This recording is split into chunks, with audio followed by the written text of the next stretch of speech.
నీతిలో వేయించిన ప్రసాదం తినడానికి అలవాటు పడి శివభక్తుడి దగ్గర తిరిగినటువంటి కోడి కదూ, అది కన్నప్పగా వచ్చిన కారణం చేత ఆ భక్తికి అలవాటు పడింది. మనసులో అలవాటు పడి మాంసాన్ని శివుడికి నైవేద్యం పెడతాడు. తనకి తెలిసిన్నటువంటి శివభక్తి తనది.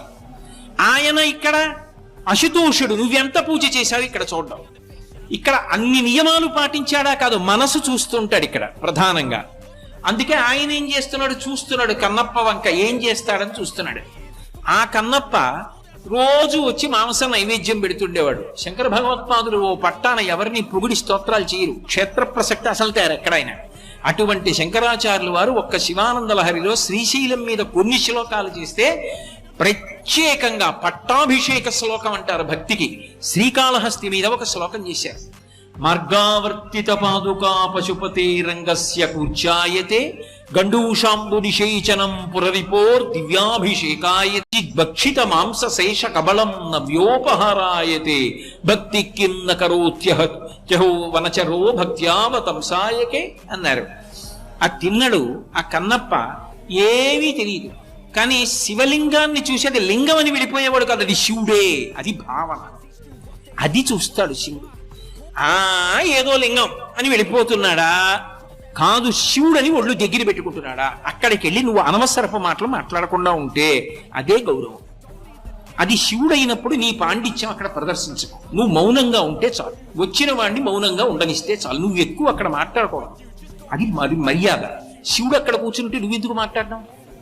కాబట్టి శివుడే కూర్చున్నాడన్న భావనతో ఎవరు నిలబడ్డాడో వాడిని అనుగ్రహిస్తాడు అశుతోషుడు.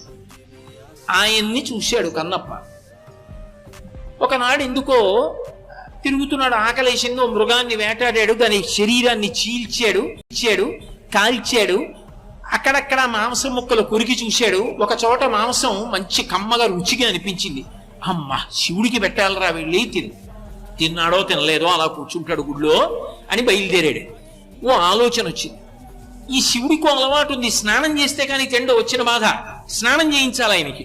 ఎలా? ఆయనకి అభిషేక మంత్రాలేం రావు. నమస్తేస్తు భగవన్ విశ్వేశ్వరాయ మహాదేవాయ త్రయంబకాయ త్రిపురాంతకాయ త్రికాగ్నికాలాయ కాలాగ్నిరుద్రాయ అవన్నీ ఆయన చెప్పలేడు. అందుకని ఆయన ఏం చేశాడంటే పట్టుకెళ్ళి నీళ్లు పోసేస్తాను. ఎలా? ఓ చేతిలో ధనస్సు ఉంది, ఓ చేతిలో ఎంగిలి మాంసం మొక్కుంది. ఎలా పట్టుకెళ్లాలని ఆలోచించాడు. సువర్ణముఖరీ నది దగ్గరికి వచ్చాడు. నోటి నిండా నీటిని పట్టుకున్నాడు. గుటక పడిపోతుంది, కానీ గుటక పడకుండా నోట్లో పట్టుకున్నాడు. పట్టుకుని గబగబా గుడి దగ్గరికి వస్తున్నాడు. దానికి సువర్ణముఖరి అని పేరు ఎందుకు వచ్చింది? సువర్ణం అంటే బంగారం. బంగారానికి 2 లక్షణాలు ఉంటాయి భగవంతుడిలాగే.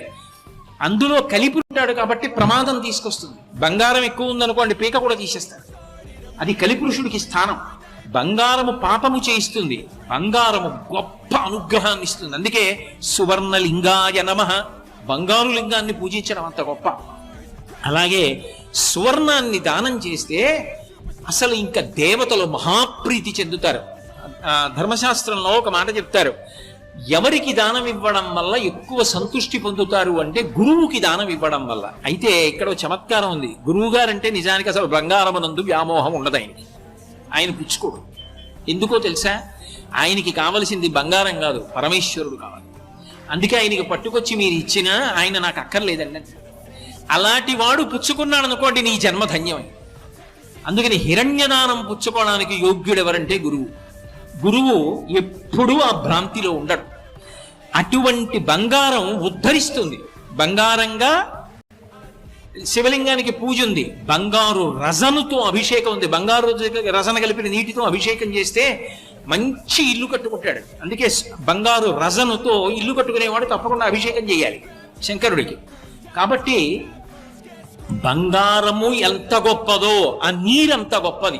ముఖరీ అంటే అగస్త్యుని యొక్క నోటి నుంచి వాక్కులు స్తోత్ర రూపంలో వచ్చాయి దాని గురించి. ఎందుకంటే గంగ అంది, అగస్త్యుడా నువ్వు ముందు నడు, నువ్వెటు నడిస్తే నేను అటు వస్తానని. భగీరథుడి వెంట గంగ వచ్చినట్టు అగస్త్యుడి వెంట సువర్ణముఖరీ నది వచ్చింది.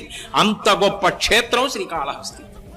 కాబట్టి అటువంటి నదీ ప్రవాహం ఎంత గొప్పదో ఇక్కడ ఉన్నటువంటి శంకరుడు కూడా అంతే గొప్పవాడు కదూ. తిన్నడేం చేశాడంటే శివుడికి నీళ్లు పొయ్యాలి కాబట్టి ఆ సువర్ణముఖరీ నదీ జలాల్ని నోటి నిండా పుక్కిటి నిండా పట్టుకున్నాడు. శివాలయంలోకి వచ్చాడు.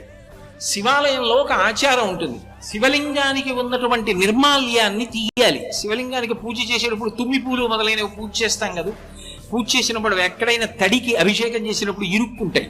ఆ పువ్వులు తీసేటప్పుడు కానీ నిర్మాల్యం తీసేటప్పుడు కానీ చేతిని ఉపయోగించి ఉత్తరాభిముఖంగా తీయరు.